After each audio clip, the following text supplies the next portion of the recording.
자, 8.1.3에 있는 미래 시상접사 시그마로 인한 자음 통합에 대한 이 부분을 한번 살펴보도록 하겠습니다. 이미 앞선 강의에서 제가 요 에코 헥소 얘기하면서 일부 언급을 했는데, 요거는 이제 일부분에 지나지 않고요. 이런 어떤 현상에 대해서 조금 자세하게 논의를 하고 우리 한번 살펴본 다음에 이제 우리 다음 단계로 나아가도록 하겠습니다. 1번, 동사의 미래 시제가 형성되면서 미래 시상접사 시그마가 추가가 되는데요. 그러니까 미래 어간에다가 미래 접사 시그마가 추가가 되는데, 요 시그마가 이제 첨가될 때 요 시그마가 갖고 있는 특징, 이게 이제 시그마가 뭐냐면 치찰음이라는 거예요. 여러분, 치찰이라는 말은 뭐냐면 우리가 이를 치하라고 할 때 치라고 하잖아요. 그죠? 찰은 마찰을 할 때 그 찰이에요. 그러니까 이에 부딪혀서 나는 소리라는 거예요. 그게 무슨 말이냐면, 우리가 소리를 낼 때 예를 들면은 부는 비읍이, 그러니까 부 이렇게 비읍 소리를 나타낼 때에는 이 입술이 두 개가 붙었다가 떨어지면서 나는 소리가 부잖아요. 그죠? 그러니까 부 이렇게, 이걸 뭐라 그러냐면 두 개의 입술이 붙는다 해서 한자로 양순음 이렇게 얘기한단 말이에요. 그러니까 만약에 여기 밑에 하얀 게 나가지고 내가 여기가 이렇게 아파서 이 입술이 두 개가 못 붙는 경우 있죠. 한번 여러분 이렇게 조심스럽지만 이렇게 한번 잡아보세요. 자, 그러고 나서 한번 피자 혹은 부 이렇게 한번 해보세요. 피자, 부. 여러분, 피자도 안 되고 부도 안 되죠. 왜냐면 푸나 부나 모두 다 입술이 두 개가 붙었다가 떨어지는 소리거든. 이걸 우리가 양순음이라고 하는데요. 이렇게 소리가 나는 위치와 방법에 따라서 우리가 이 자음자를 조금 구분해서 이름을 붙여요. 예를 들면은 뭐 부뿌푸는 양순음, 드뜨트는 발음해보면 알지만 혀 끝이 이의 뿌리 쪽에 단다고 해서 치조음 이렇게 붙이고요. 뭐 크 이렇게 우리 앞에서 키 했는데요. 요 소리가 속한 크 할 때 이 크는 어디서 소리가 나는지 잘 모르지만 여러분이 못 느낄 수 있어요.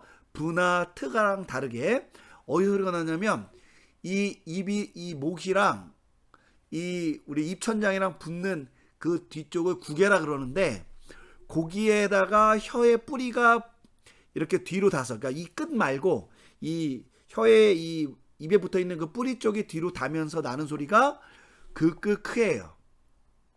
그러니까 이렇게 되는 소리들을 뭐라 그러냐, 구개에서 난다 그래서 구개음이라고 하는 거예요. 그러니까 입이라든지 혀라든지 뭐 입술이라든지 뭐 목구멍이라든지 우리 입에 있는 이 기관들, 심지어는 이 코, 예를 들면 우리 이렇게 코를 막아보고 니은 하면 여러분, 니은 할 때 는 할 때 코가 막 볼록대 되면서 간지럽잖아요. 그죠?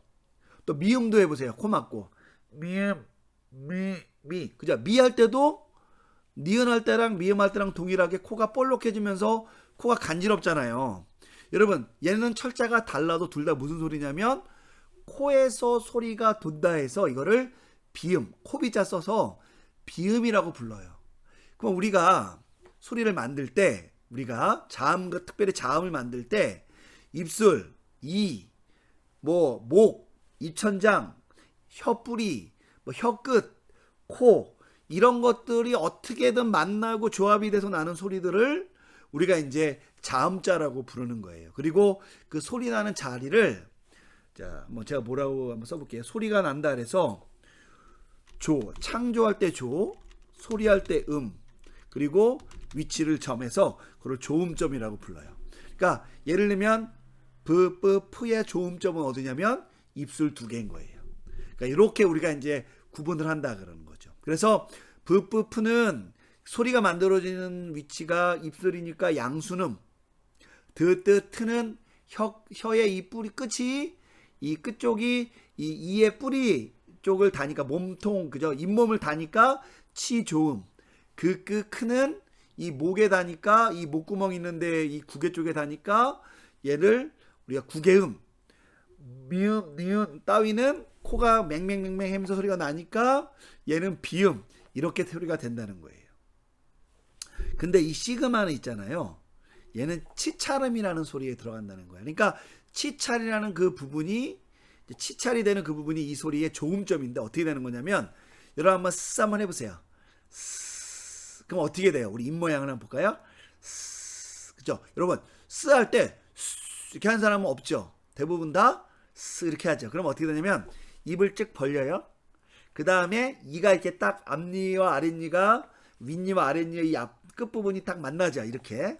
그리고 나서 여기다 바람을 내는 거예요. 그죠? 그러면은 이 공기가 이 막혀져 있는 그 이 뒤쪽을 치면서 공기가 어디로 나요? 일로 나죠. 해보세요. 이렇게 한번 해보세요. 그죠? 공기가 이렇게 나와서 이에 부딪혀서 옆으로 새 나가는 소리. 쉽게 말하면 이, 치, 부딪혀서 찰, 그러니까 이에 부딪혀서 나는 소리가 바로 이 치찰음이에요. 근데 치찰음의 특징은 뭐냐? 얘가 공기, 우리가 흔히 어려운 말로 기식이죠. 쉽게 말하면은 공기가 대량으로 나오는 소리예요. 그래서 이제 소리가 빠져나가는 소리라고 이해하시면 됩니다. 어쨌든 요 치찰음에 속하는 이 철자가 시그마인데 이 시그마가 추가가 되면서 이 시그마와 일정 철자들이 만나서 독특한 형태를 형성하는 바로 요 규칙, 요걸 우리가 자음 접변이라고 그러는데 요 규칙이 발생하기 때문에 우리가 주의를 기울여야 된다고 얘기하는 거죠. 얘는 여러분 이렇게 다룰 수밖에 없는데 미래접사가 시그마기 때문에 어쩔 수 없이 다루는 내용이니까 여러분이 요 점을 기억하면서 한번 요 부분을 살펴보면 되겠습니다. 자, 그러면 어떠한 변화가 일어날 수 있느냐 할 때 우리가 크게 염두에 둘 건 요 세 가지예요. 뭐냐면 이 시그마가 이제 시상접사인 시그마 치찰음이 오게 될 때 앞에 나온 특정 철자가 시그마를 만나서 변형을 일으킬 수 있는 그런 철자, 그런 자음들을 우리가 이제 언급을 하는 겁니다. 예를 들면 이런 거죠. 구개음. 아까 제가 구개가 어디라 그랬어요? 이 목구멍과 이 입천장이 만나는 쪽이 구개라 그랬죠. 여기 어디가 구개예요? 이 뒤쪽이. 그러니까 얘가 따라볼까요? 크. 요게 구개음이라는 건데 요 소리 뒤에 시그마 치찰음이 오면은 얘가 크시로 축약된다는 거예요. 그죠? 크스, 크스, 끄스 해서 모두 다 소리가 같은 데 나잖아요. 이 경우에는 크스라고 해서 소리가 나고 얘를 표시할 때 우리가 크시를 사용한다 이거예요. 이건 우리 아까 에코 헥소 할 때 배웠죠. 자, 두 번째는 양순음인데요. 우리 입술이 두 개가 붙었다가 떨어져서 나는 소리인데 세 가지가 있어요. 부, 뿌, 프. 자, 여러분 약간 소리는 다르지만 둘 다 이 셋 다 부, 뿌, 프. 공기의 양이나 이런 방식은 좀 다르지만 같은 위치에서 소리가 나죠. 이런 세 가지 형태를 양순음이라 그래요. 요 뒤에 시그마가 오는 거예요. 그러면 어떻게 되냐? 부스, 뿌스, 푸스. 이런 현상이 되는 거죠. 그럼 여러분 이렇게 만들어 놓으니까 우리 헬라어 철자 중에 푸시라는 철자 있죠. 한번 천천히 발음해 볼까요? 푸시. 자, 푸시 할 때도 어떻게 돼요? 입술이 두 개가 붙었다가 쓰 하면서 소리가 떨어지죠. 그러니까 바로 요 철자를 쓰는데 요 철자가 푸하고 쓰가 만난 철자니까 쉽게 말하면 프로 끝나는 어간 뒤에 미래 접사 시그마가 붙으면 얘를 부스, 뿌스, 푸스라고 쓰지 않고 푸시라는 철자를 쓴다 이거예요. 그러니까 크가 오면은 뒤에 그스, 끄스, 크스라고 쓰지 않고 크시라는 철자를 쓰고 그리고 푸가 오면 푸시라는 철자를 쓴다 이거예요. 그러니까 우리 눈에는 시그마가 보이지 않으니까 어려움이 있죠.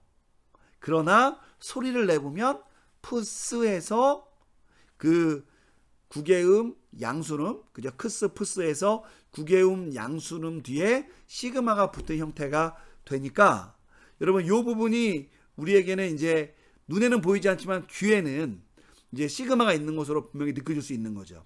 그래서 여러분 헬라어를 좀 잘하려면은 소리 내서 잘 읽을 수 있으면 되게 유익합니다. 어쨌든 그렇게 넘어갑니다. 그런데 하나 더 주의해야 될 철자법이 있어요. 그게 뭐냐면 치조음 뒤에 시그마가 오는 경우에요. 여러분 치조음은 뭐냐? 치조, 이의 뿌리니까 잇몸과 이가 붙는 부분 여기죠. 쉽게 말하면 이가 이렇게 있잖아요. 이가 이렇게 있으면은 이렇게 나는 소리예요. 이렇게 드, 뜨, 트. 그러니까 요게 이고요. 여기가 잇몸이고 여기가 이 뿌리라고 보면은 혀 끝이 드, 뜨, 트 이렇게 된다는 거야. 한번 해볼까요? 드, 뜨, 트 그렇게 되죠. 바로 요 철자 뒤에 뭐가 오면 시그마가 오면은 얘가 뭐가 되냐면 어간자음 드, 뜨, 트가 탈락한다 이거예요. 탈락한다. 자, 그 이유가 있어요. 잘 보세요. 드스, 뜨스, 트스 이렇게 대보면 여러분 이 드랑스, 뜨랑스, 트랑스 어때요? 소리 나는 부분이 비슷하죠. 푸스, 크스랑은 완전히 질이 달라요. 왜? 드스, 뜨스, 트스는 트하고 스하고 이 소리 나는 부분이 비슷해서 사실은 소리가 하나로 뭉쳐질 가능성이 굉장히 큰 거예요. 그러다 보니까 뭐가 되냐면 이 스만 남고 나머지 요 세 가지 철자는 어떻게 된다? 탈락한다 이거예요. 여러분 요 부분을 굉장히 주의해야 되겠죠. 그리고 우리가 추가적으로 하나 더 보자면 제따도 여기에 포함될 수 있습니다. 왜냐하면 제따도 듣소리가 포함되어 있기 때문이에요. 자, 우리가 이 점을 염두에 두면서 한번 이 내용을 한번 읽어볼게요. 2번 1, 2번의 경우는 비록 미래 시상 접사 시그마가 드러나 보이지 않지만 소리를 읽을 때 드러나기에 규칙을 이해하는 것으로 문제를 해결할 수 있습니다. 그렇죠? 그러나 3번의 경우는 시그마 앞에 특정 철자가 탈락했기 때문에 기본형을 정확히 알아야만 쓸 수 있다는 또 번거로움이 있어요. 여러분이 요거를 기억하면서 한번 3번을 보겠습니다. 자, 첫 번째는 국외음이 온 경우예요. 한번 따라해보고 넘어가겠습니다. 아고, 악소. 자, 이 경우에 아그라는 어간이 현재 어간과 미래 어간이 외형적으로 동일한데 여기에 시그마를 붙인 거예요. 그래서 얘가 악소가 된 거예요. 그죠? 그하고 시그마가 만나면 크시가 되죠. 그래서 아고, 악소고요. 자, 디다스코 같은 경우는 있잖아요. 여기에 어간이 현재에서는 스크가 왔는데요. 얘가 그 미래 어간이 되면은 얘가 디다크가 돼요. 이렇게. 요 뒤에 뭐가 온 거예요?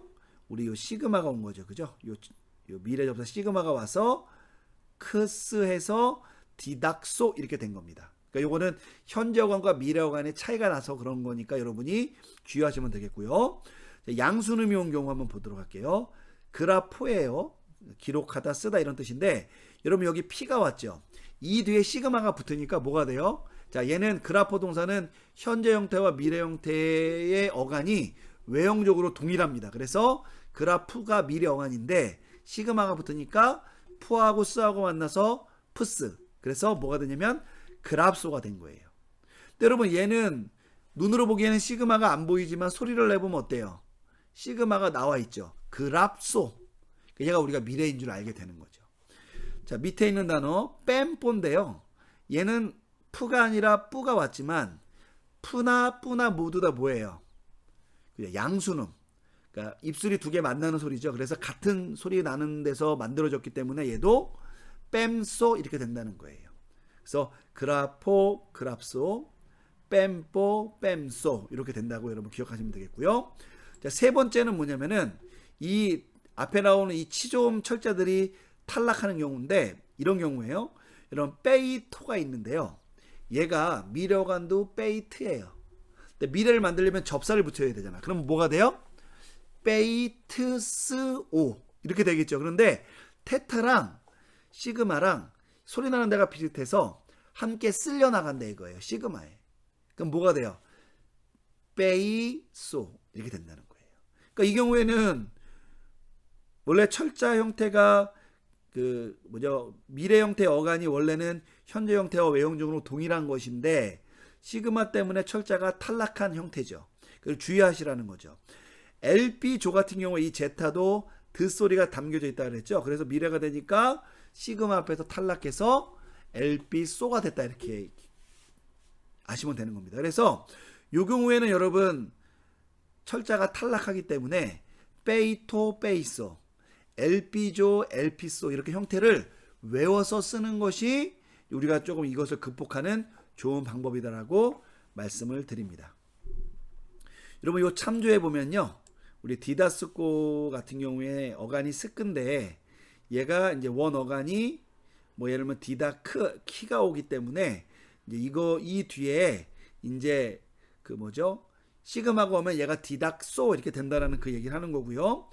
또 한 가지 단어가 뭐냐면 깨류소라는 단어가 있어요. 선포하다인데 이 깨류소의 어간이 현재에서는 시그마가 2개 나오잖아요. 쌍시그마. 근데 얘가 미래에서 뭐로 되냐면 깨륙소가 돼요. 이 경우 왜 그러냐면 얘의 어간이 미래 어간은 깨류크 이렇게 되기 때문에 그래요. 근데 이게 원 어간이라고 얘기하는 사람들도 있어요. 그래서 이 두 단어를 따로 다루는 이유는 그냥 현재 형태와 미래 어간이 다르다라고 얘기할 수도 있지만 이 두 단어 같은 경우에는 이 현재 형태에서 이 원 어간 형태가 바뀐 거로 보기 때문에 이 두 가지를 설명을 하는 겁니다. 근데 여러분 뭐 요것을 굳이 우리가 뭐 언어적으로 지금 자세히 다룰 필요는 없고 이 그러니까 디다스코가 미래에서는 디닥소가 되고 이렇게 디닥소가 되고 깨류소는 미래가 되면 깨륙소가 된다. 여러분 요 정도만 알고 넘어가시면 되겠습니다. 4번 위의 자음접변은 미래 시제의 특징이라기보다는 치차름 시그마와 특정 철자들이 만났을 때 발생하는 일반적인 자음 표기법입니다. 일반적인 그런 표기법이에요. 따라서 단지 미래 능동태에만 제한되는 것은 아니고요. 이후에 배울 미래 중간태 형태와 더불어서 제1부정과거, 우리 11과에서 배우게 될 텐데 이 제1부정과거 동사에도 시그마가 붙어요.